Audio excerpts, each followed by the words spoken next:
Dear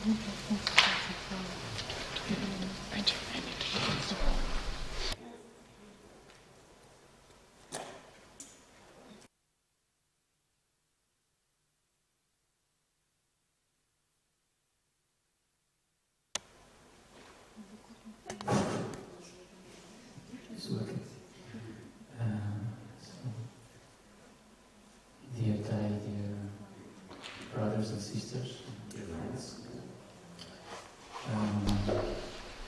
today is the 15th of April 2012, and I think it's my first talk I gave in Upper Village alone, no one by the side.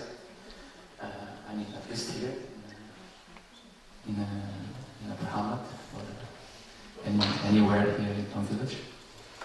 And today I would like to talk about two good friends, and they call happiness and suffering. We all know them, and so I think we all have experience with them, and I would like to talk about my own experience, and then you can use it if you want, or you can use it with your own experience, and know as you want. And I'd like to write this, and I apologize for my calligraphy, because it doesn't improve much since I was 6. And there is, Thay Phap Nang knows about that. He told me it's very ugly one time. And it's true, I agree. And so I would like to talk about happiness, and then the big friend of suffering. And what I discover more in my practice with the years is that in fact these two for me mean a lot, two different things, and happiness is more what I like, and suffering is more what I don't like, what I dislike. The line is too low. And I experienced this during this winter retreat. I give an example. It's a small suffering, but still is from my own upbringing. I remember every Tuesday we have a monastic day. And every lunch we have instant noodles, or you have noodles. And of course I like much more bread or potatoes. So here the liking and disliking was working very strong. And I also saw that in other people. So it's like, I see like happiness and suffering are not two static things. So like, what is a suffering for me can be a big happiness to another person. And of course I'm not saying this is a big suffering. And about that I also like to talk. And so the likes also, with the like comes attachment. And forgive me if it's not very well written in English, because it's not my mother language. Attachment, and with dislike comes aversion.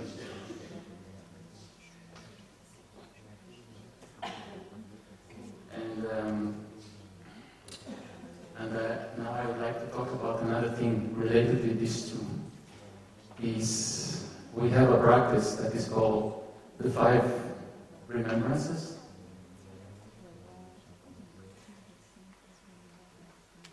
And the first one is old age. The second one is sickness. The third one is death. And the fourth one is getting separated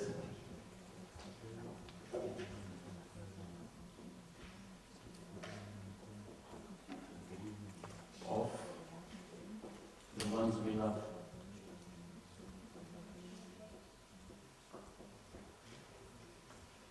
And the fifth is our only belongings.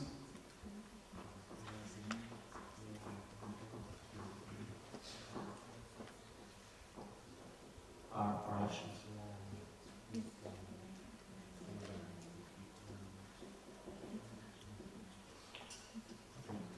And I'm talking about this because I think it's very related with this.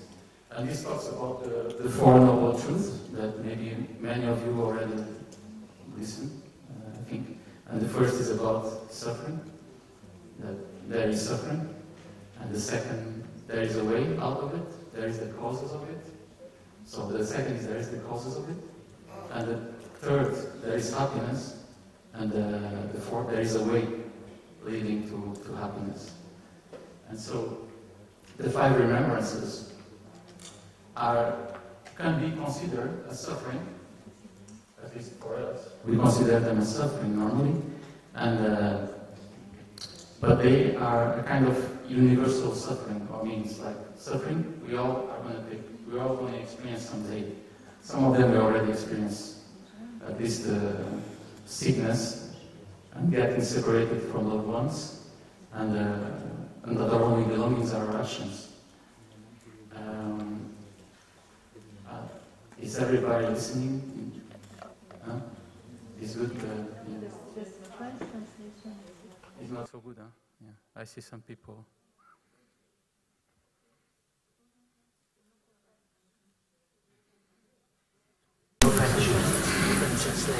Yeah.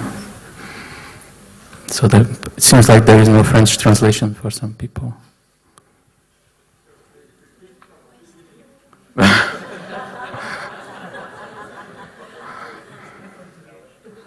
Em português.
I was just talking about the 5 remembrances, and I think I was saying that we all experience some of them for sure, and in fact some of them we think we didn't experience yet, we are experiencing.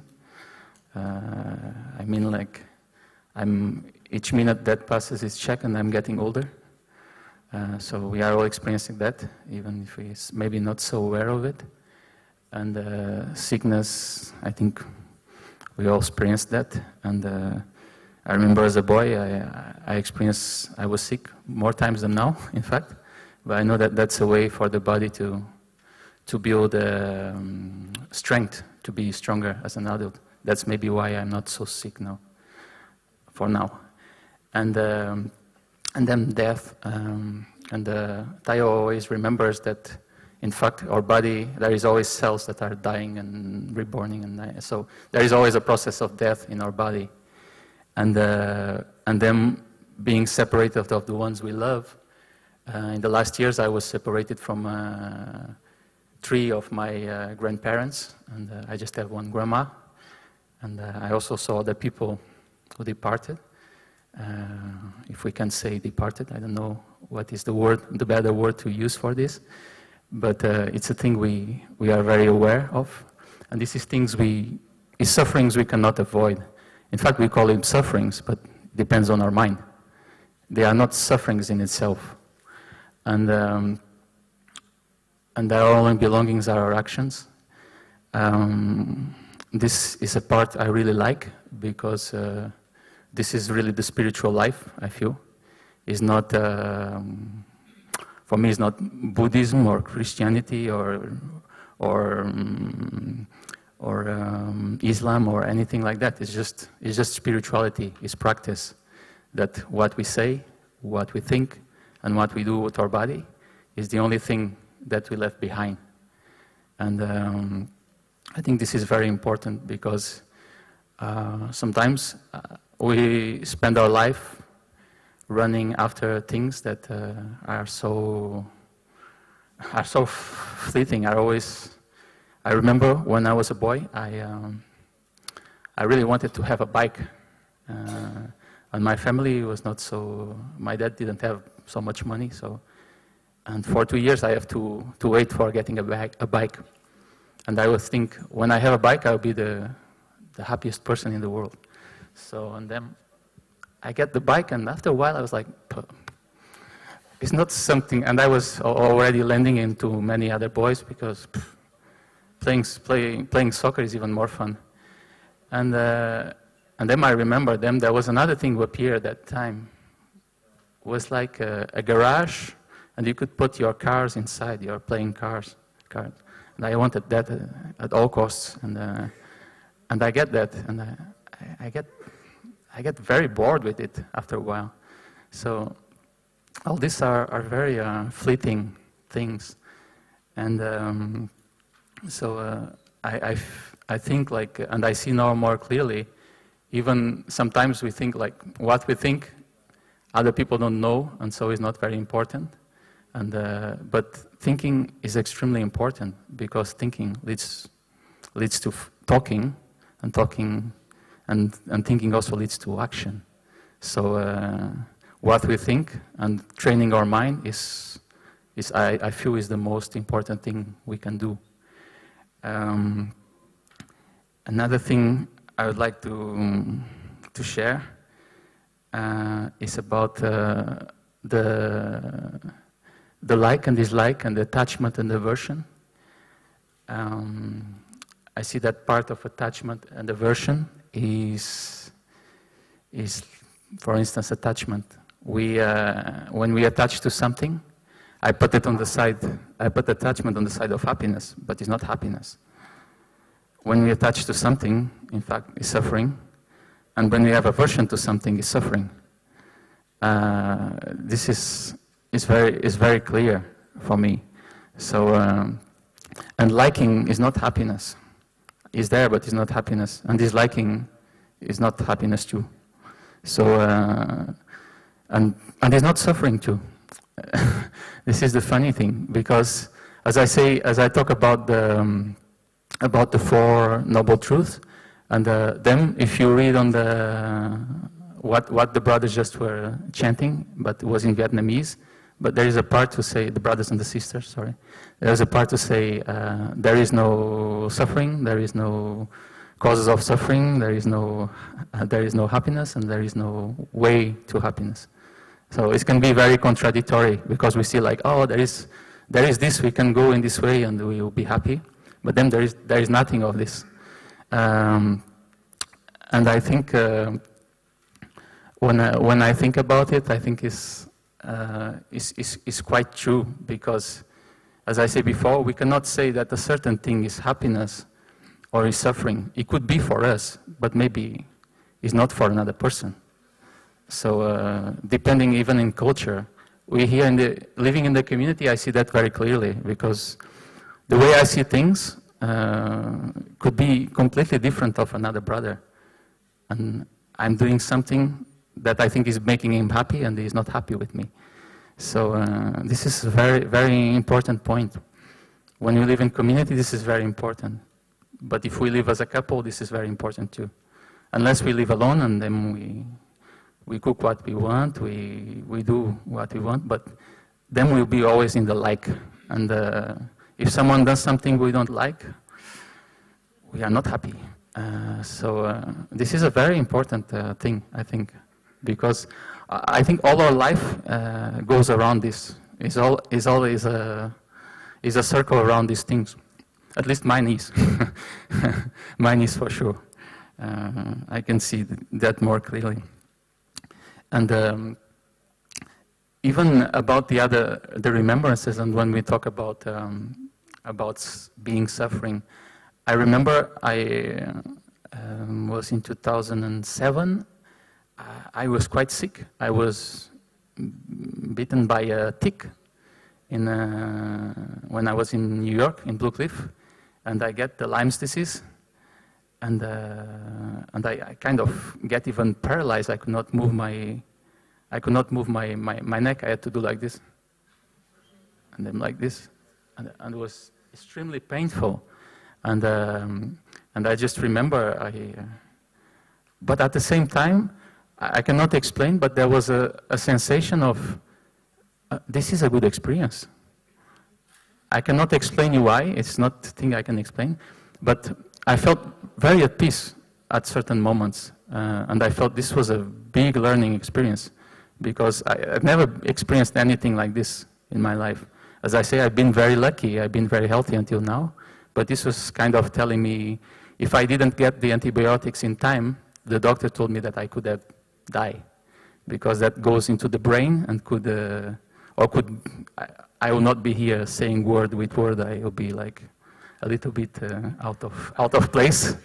So I see even in all these things there is a lot of learning, and if we say we call them suffering, but in fact, if we can really understand them, they are the way for us to arrive at happiness. Because as I say, I put the heart there because I see that, as for myself, if I had not experienced certain things, I'll not be here. If I was completely happy outside, I'll not be here. But because I was not, because I experienced the first one, so I come here to try to experience, no, the second one, suffering, I come here to try to experience happiness more deeply. I would like now to share a little bit more about how do I think we can make our lives more happy, based on what my idea. And you can use it as you want, or agree or not agree, but that's up to you. Okay, the first thing, of course, you hear this many times, but it's the most important thing, I think, is the breath. Of course, we hear this many times. Thay talks about the breath almost 1,000 times each Dharma talk, so we hear this a lot. What is interesting for me is that about the breath. I remember one time I was in Vermont, and in fact, Thay was not so much talking about the breath. It was Christmas. And Thay was giving a talk, and we received a talk from Plum Village. And I remember, and that day I was feeling quite bored, and Thay go and start talking about the kingdom of God. And he used that word, I don't know, like 40 times or something during the talk. And I could see in my mind, oh, not again. He said this so many times, and my mind started going in that direction. Of course, I could see, okay, let go, just because I was feeling bored at that time. And then in that same day, we go back to Maple Forest where the brothers lived. And one of the brothers told me, you know, I think you felt bored today with the talk. And I thought, yeah, a little bit. And then he told me a story, because he had been Thay's attendant for a while, and he said one time he just attend Thay, and he just go back with Thay to Thay's hut, and Thay just tell him, "Do you think I repeat things a lot?" And he just smiled and didn't say anything. I think for respect for Thay, didn't want to say, yeah, Thay. So he didn't want to say anything like that. So he just smiled. And then Thay say, "And do you know why?" And he just smile again. And then Thay just say, "I tell you why. I come there, I give a talk, I talk about the breathing, I talk about this, I talk about that. I go inside again, I come back, just the time I walk from over there to the bell. In that time we used to meet over there, I think. So Thay will walk all this, and you will see many people on the way. And you will say, and I see no one is practicing what I say. So next time I say, I'm going to tell them the same." And this, as you know, this happened already for 30 years here in Tom Village. So when I heard that, I was like, wow, I'm being very ungrateful, because there is so much compassion. Because for myself, sometimes a brother does a small thing and I'm already like, he's incorrigible, I cannot do anything with him. I don't say anything more to him. Okay, if you want, he can ask me something. And I see myself doing that, and seeing that compassion of keep saying the same, because I think it's from this repetition that comes the learning. If you see our practice here, if you are living here for a while, even for a week, almost every day is the same. But it's from that repetition that practice grows. It's like cooking beans.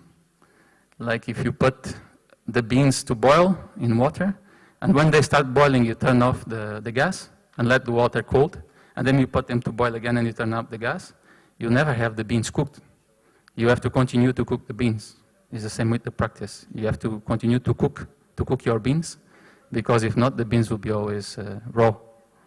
And I think that's very very important. Even if many times I see, and I think we all sometimes feel a little bit like bored with a certain talk or a certain situation. We want something more challenging. And that's why I'm telling this, because as I talk about the breath, maybe you already hear a lot of this. So, but I think this is the most important thing for being happy. If you are aware of your breath, you'll be happy. I don't have any doubt of that. But that awareness means you are really aware. Like, because when you are aware, your mind is with your body. It's not like floating on the clouds. So, and the breath also is life. So you know that if you don't breathe, even for 5 minutes, you are clinically dead. So it's very important that we breathe. But this is not just the breathing, automatic breathing we are talking about. It's breathing with awareness that we are breathing. I don't know if you ever saw a baby. When they breathe by the belly. And all animals breathe by the belly, if you notice. If you see a cat sleeping, you see the belly doing like this. If you see a baby sleeping, you see the belly doing like this. An adult tends to breathe more here because we are more here. At least that's the way I perceive it. So Thay also talks a lot about that. So I think another way is really to be aware more of the breath down and not so much up.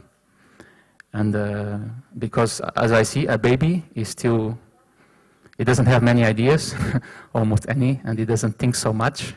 And it just eat and do the things you need to do. But it's just there. He's not concerned about what's going to happen next or where he goes tomorrow or anything like that. So think about that. This is we are here, but maybe we are thinking, this talk is boring, or what am I going to do next? And the baby was here. He doesn't care that I'm talking. You start crying or doing whatever. He doesn't care that I'm here or what I'm doing. So and also the breathing is the connection we have with ourselves that I already say before, and also with the world, because you know, like the trees now they are breathing. We have a music that say we are breathing the trees and the trees are breathing us. It's quite a beautiful image. I like that. Like I'm seeing the trees outside and it's like we are breathing each other. They are taking the dioxide carbon from us and we are taking the oxygen from them. So the breathing is a connection with everything. And I remember I read that, and this is something that is kind of in a, I don't think it's a sutra, but it's a saying of the Buddha, that he asks to the disciple, what is the duration of the human life? And the disciple, many disciples just say, 30 years. At that time, I think they live less than today, normally, because life was much harder, and there was not so much medicine and all that. There was much more sickness. And so we say, 30 years, 40 years, and Buddha always say, no, 80, no, 100, no. It's one breath. And I when I read this, I reflect, and as I understand it, it's like, is one breath means that is this moment. It's not what passed before or what will come after. So this teaching is even in words of the Buddha, like what is really life is this moment. This is very beautiful. And the other thing I'd like to share, this is about the breath, but the other thing is about what I'm doing now, the smile. And the smile is very important, at least for me. I see that even the forced smile can seem a little bit violent to say it, and they say the practice is non-violent, but sometimes we could start like this. And then it more naturally come, because this is a training. It's like, someone who runs the marathon is not, I cannot now go and run 42 kilometers without training. I don't know if I'm even able to do it. I'm almost 40, but anyway, like you have to do it, you have to keep training. It's not like today if you run the marathon, today you go and you run, and then during the next month, you go to McDonald's and you eat burgers and fries, and then in a month time you go for running and you cannot do anything. So this is the same. I think it's extremely important to train ourselves in things that can help us. And I think if we train ourselves in things that could help us to develop happiness, it's not a violent effort. I think it's a very good effort, and I think the smiling is this, because I've experienced sometimes for some reason, and it's normal. Sometimes maybe we feel sad, something come up, and I'm just walking, and for some reason maybe I even don't know why I don't feel so happy, and someone passes and just smiles to me, and I just smile, and it's already, if you notice, there is already a change, because the smile relaxes your face. By relaxing your face, you relax your body, and there is already some happiness that comes to you. So I think this is for me, it's a very important practice that I try to do the most I can. Even sometimes if I go to the toilet, and I'm there, and I have the mirror, and if I see that my face is not so happy, I just do like, I just smile to the mirror, and I don't care if anyone is there or not. It helps, And I have another story about this. There was a brother. He's not here anymore, but many of you maybe know him. Brother Phap B. Was a Canadian brother, and he had one time we were talking, and he had this big worrying seed. He worry a lot, and he get a little bit kind of. We all worry, but he worry quite a lot, and he get a little bit like kind of heavy in his face. So, and he knew about that.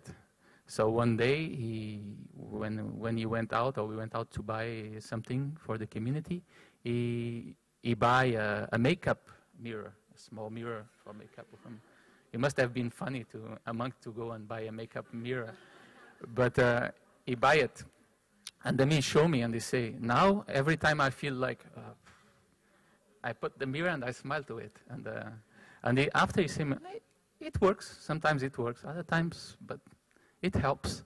So I think this is also important. Being creative is also important. Should not get stuck into, oh, this is not very very monastic-like or something. Something like this, if it helps you, I think it's very wonderful. I mean, for the monastics, for the friends, also thinking like, oh, this is not the practice. I should not do this. Sometimes we should reflect ourselves also what helps us and what not, and it's not the same for everybody, as I say. And another practice is accepting. This comes together with another one, having gratitude. I feel that. I already talked a little bit about that, like when I feel bored about Thay talk, and then I remember about this, and I think, oh wow, that's I should have a lot of gratitude for receiving this. And accepting here for me is not like accepting in a passive way. Accepting here is what comes, and if we can change in any way, we do. If we not, okay, we just learn from it. I think for me, what is more difficult sometimes in this situation, in accepting, is not sometimes the people, but the situations. It's very interesting. I don't get very mad at a person, but sometimes with a situation I can get quite desperate at certain times, and I can still be well with that person, but with the situation itself, sometimes difficult for me. And so this is all a kind of a process. And for instance, a good example is if you are sick, of course, you try to take medicine. You don't just say, oh, okay, I'm sick. Okay. If you can take something to get better, you take something to get better. But if you're not, okay, you just have to accept that it's like that.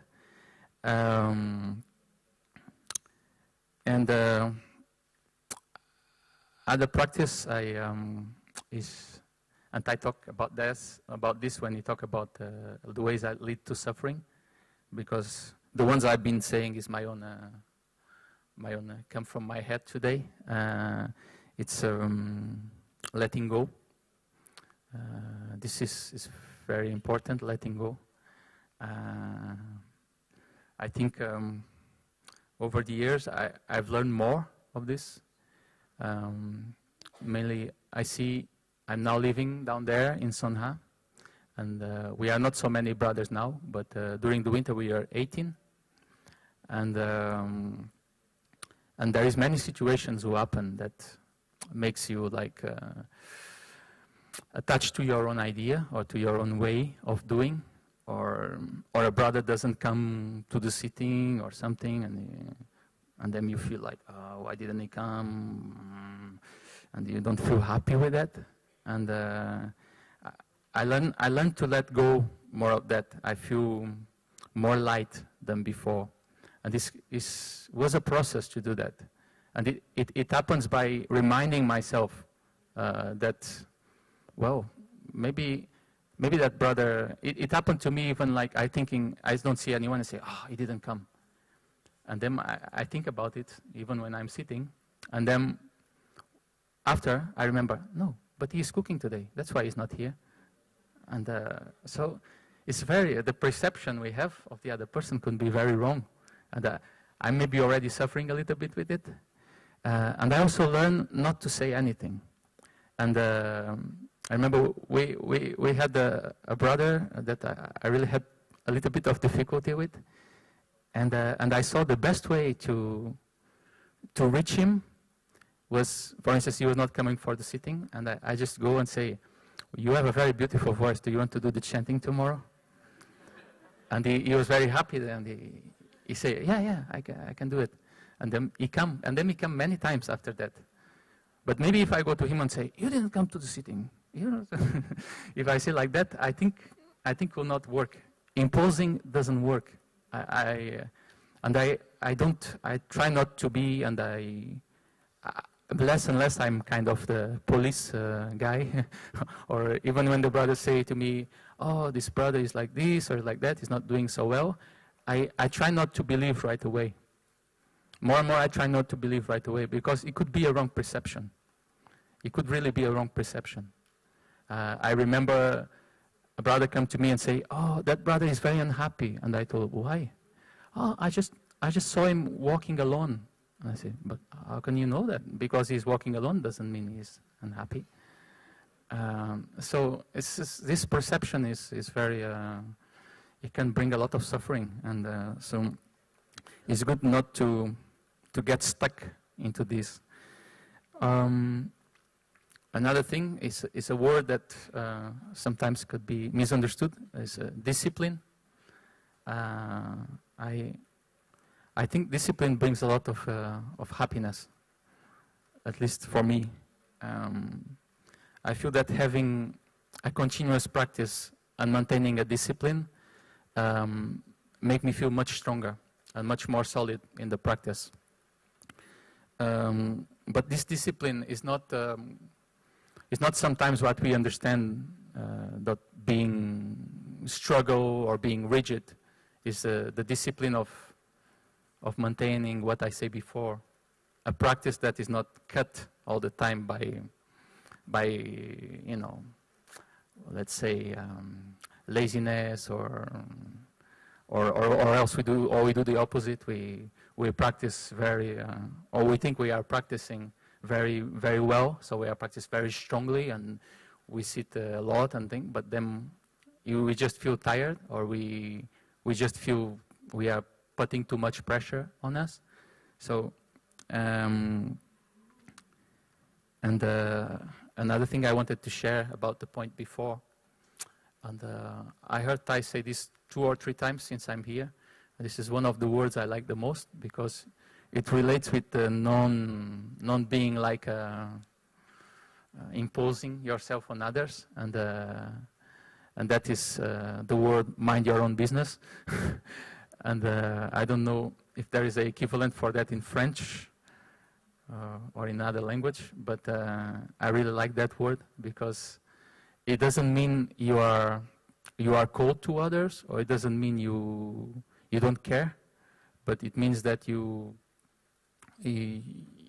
take care of your own practice.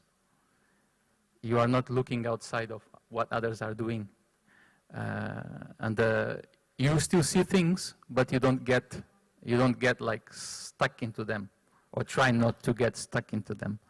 So this is what I was sharing about the other point before, that I really try myself to do that more and more. And I see when I'm able to do that, I feel much better. I don't feel heavy, and I feel it works much better. I feel when you do that, you give space. The other person feels love, and because the other person feels love, if they are having problems, they will feel much better after. So this is yeah. As I say, I do my best. I'm not saying that, well, I'm in that place that everything is flowers and wonderful. That's wonderful. But I do see that doing this more and more brings a sensation of space to me and to the other person. And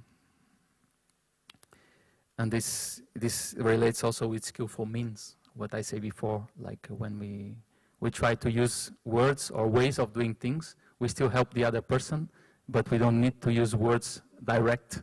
We can just find another way, like saying, "Oh, you chant very well. Do you want to do the sitting?" or something like that. And another thing, I like a lot to walk around, and I like a lot to walk and to be in nature. And I have observed many times many kinds of animals around here, and the deer, for instance. And I noticed, like, if you don't scare them, they are very quiet, very calm. They never run. They don't get stressed. Nothing. They're just eating their grass all day long, and they walk really slow. They're like one step, many breaths. They are really good. If you stay there and you observe them, you see that. And I think that's we can learn a lot from that, because I feel we humans, we are not in, I call this more, I give a word to this, is natural state. We are not so much in that natural state. I see that in myself.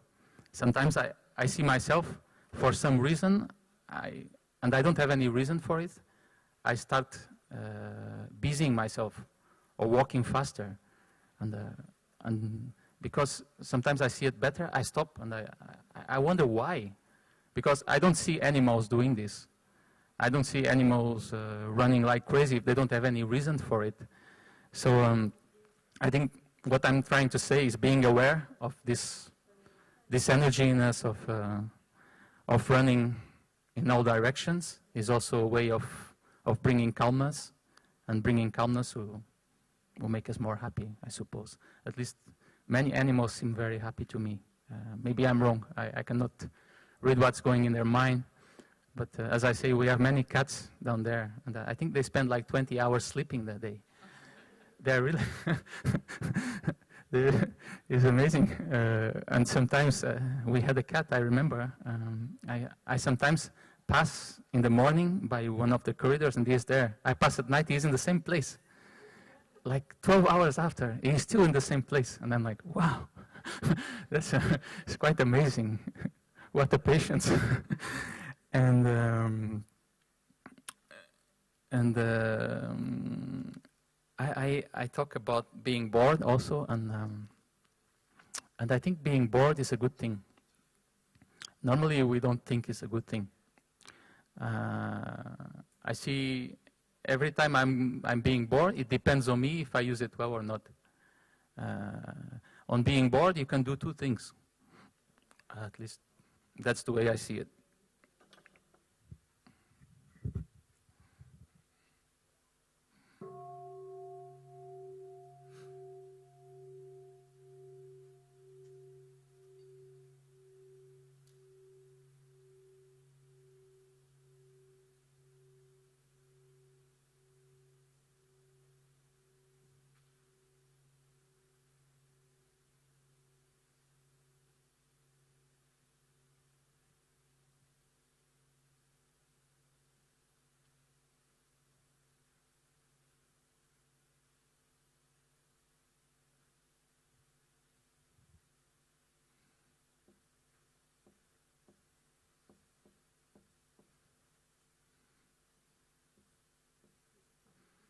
So you can search.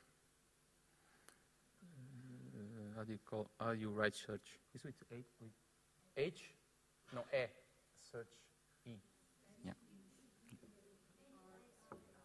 Search. Huh? Mm-hmm. Search for distraction. Plus grand. Okay. I'm going to write it bigger.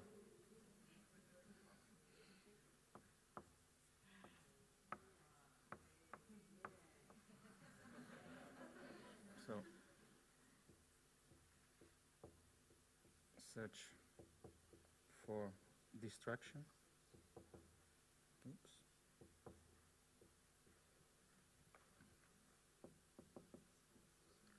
Or stay with it.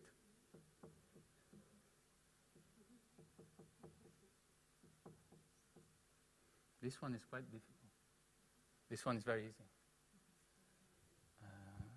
So this, I say, I didn't have the microphone near. So this one is quite easy to do. No, this one is quite easy to do. And this one is not so easy to do. Because when we feel bored, we try to find something to do. And it's very clear for me. I always try to do that. And maybe, like I think Thay shared last time, maybe we go and eat something or do something else or go and see a movie or etc. This also depends, because we ourselves sometimes, brothers, we see a movie kind of together if we choose something really nice, and is a way of being together, and is a way of nourishing happiness too. So it depends. This is not just one way around, but I think that's staying with it. And for me, staying with it is more, for instance, instead of searching for a distraction, that sometimes that's what I do. I go, for instance, for a walk. And during that time, I try to be aware of my body and of my feelings. And sometimes, if I'm able to do that, I'm able to transform this. And this can be very well used, because the boredom, I feel, is telling you something. It's telling you that maybe there is something you need to take care. I feel that. I feel when I'm bored is maybe because something uncomfortable is coming.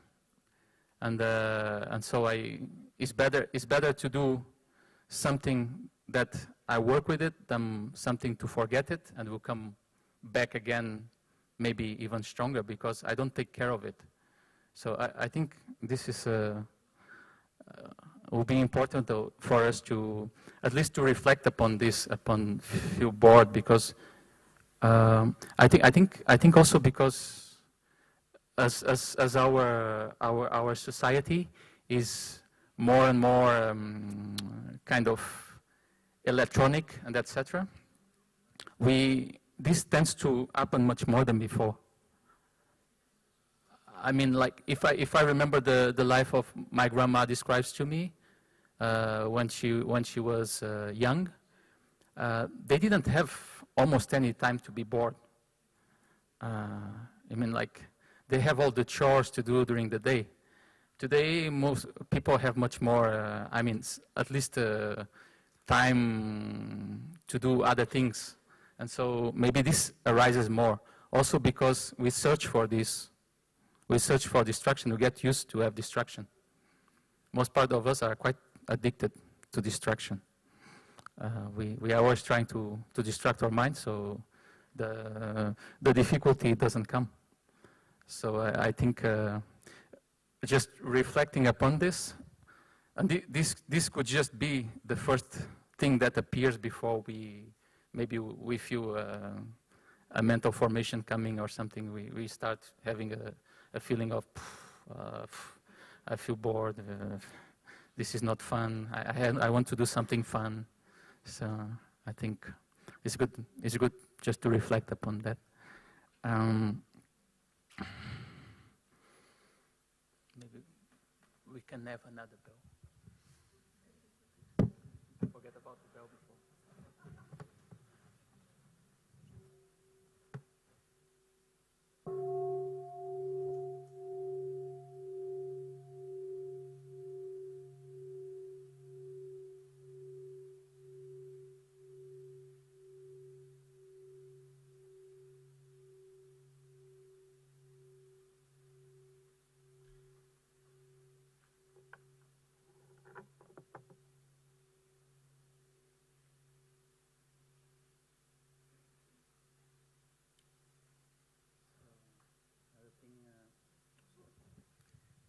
Another thing I think is the practice of silence. For myself, I find silence extremely healing. So I try to use always, at least mornings and nights, to be more with myself, to be more in silence. And I tell you why I think it's very healing. It's also related with that, being bored and search for something to do. Talking is a way of doing that. And it could be that sometimes it's just talking just for the sake of talking. And there is nothing really very meaningful coming out of it. So this gives me the opportunity to return to myself, or if I want to say something. And sometimes I'm in a room with 4 brothers. Now we are just 2, but before we were 4. The others are out. And sometimes we are all in the room. And in fact, we are very silent, the 4 of us. But sometimes at night, we are all in the room going to sleep. And each one is doing his thing. Maybe one is studying, the other one is reading a comic book, and maybe the other one is doing something else. But I see that sometimes an idea comes in my mind, and I want to say it. I want to blah, blah, blah, blah, blah. I want to say something, and can be something really not important. And I'm just spending my energy in something that is just to make my mind feel more distracted. And so and if I'm able to see that, and I return to myself and I say, no, it's not important. If it's something really important, I have to say to the other brother that I receive a message from someone that tomorrow is going to be doing the chanting or something, and he doesn't know. So I should tell him so he can know. But if it's not something important, maybe I could keep my silence. And that may make me ask the question: is this really important for me to say? And so I think this is also. I'm talking about many ways, many practices, because it could be that you identify more with some than with others. And I think also one of the best ways for me has been the try to see what are my fears and try to transform them. And to do this, you have to face them. So you have to identify them. I know for myself as a boy, I was very afraid of the dark. Very, very afraid of the dark. I remember I could not, if I need to, when I was at my grandma, I was in the countryside, if I need to go from one house to another, I was quite afraid. If it was at night, oh, I was quite afraid. And also, I think, and then as I reflect this later, I think all these fears, they are related with the big fear is over there, is death. And I think, why was I afraid of going in the dark? I was afraid someone was there and do some harm to me. So that's why I was afraid.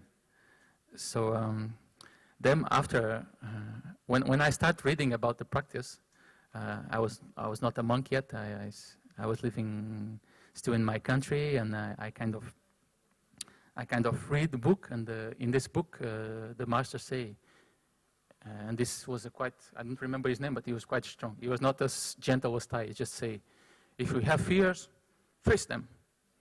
And I'm like, oh wow, I really need to do this.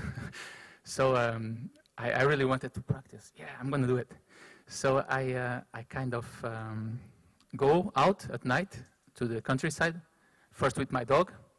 I take the dog with me, and I sometimes I just go and I just sit there, sometimes on the dark.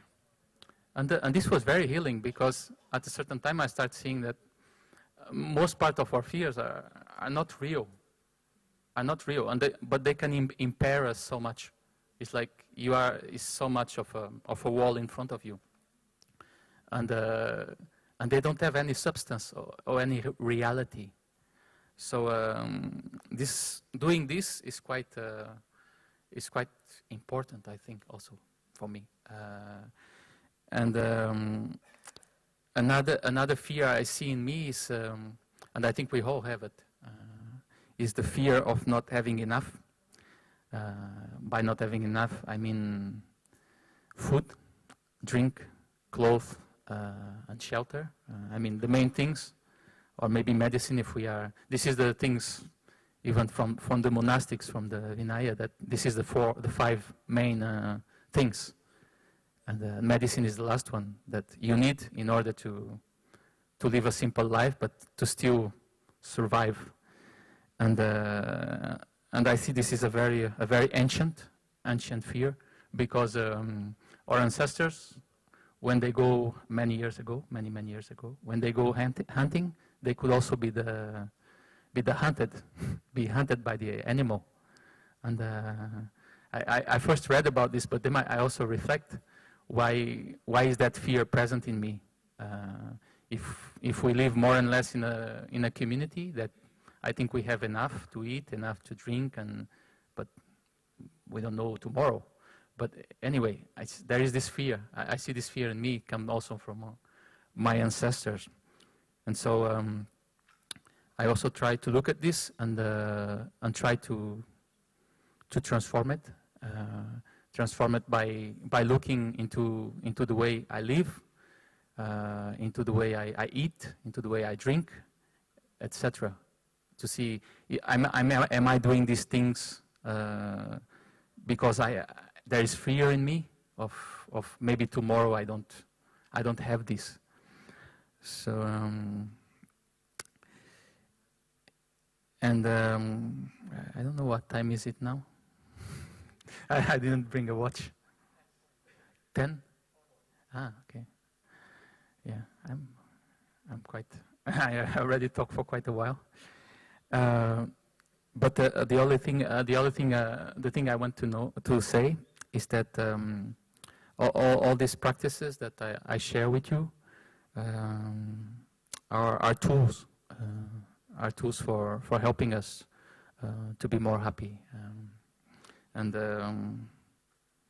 I'm sure if we put some effort, and effort here doesn't mean struggling. Effort here means more like, I like more the word diligence, in fact. This is more gentle. It's just doing a continuous practice and not try to be a Superman or Superwoman. And then the higher you go, the big is the fall. When you cannot. I like it as I read one time in a book. I don't remember who is also a master, but I really like that. So you say like you want to drive a truck when you didn't learn yet to drive a tricycle. So you have an accident. So I feel it's important to see where we are and be compassionate with ourselves. I try. I think I don't know if you all are here that day, but Sister Biknyam just shared the other day, and I really like that because I think that's very important to be honest with ourselves. Like you don't try to be like a super practitioner. In fact, that also says in the Heart Sutra that there is no attainment. There is nothing to attain, and I like that because I saw that sometimes when in my own practice. And I know that in the beginning when I came a lot like, I'm going to do it. I'm going to be a super practitioner, and I'm going to fast 40 days, and I'm going to do this and that and that and that and that. And in a few months I'll be, ping, I'll have an halo and stuff like that. But I just put pressure in myself, and after a certain moment I was just like, wow. I just felt was worst. That if I just was light and just do the normal daily thing. So please take care of yourselves, and if you take care of yourselves, the practice will be much easier. And yeah, I think I share about everything I read, I wrote here, and I hope it can be a help for you. And yeah, thank you very much for listening to me, for bearing and having the patience, and have a nice day. Thank you.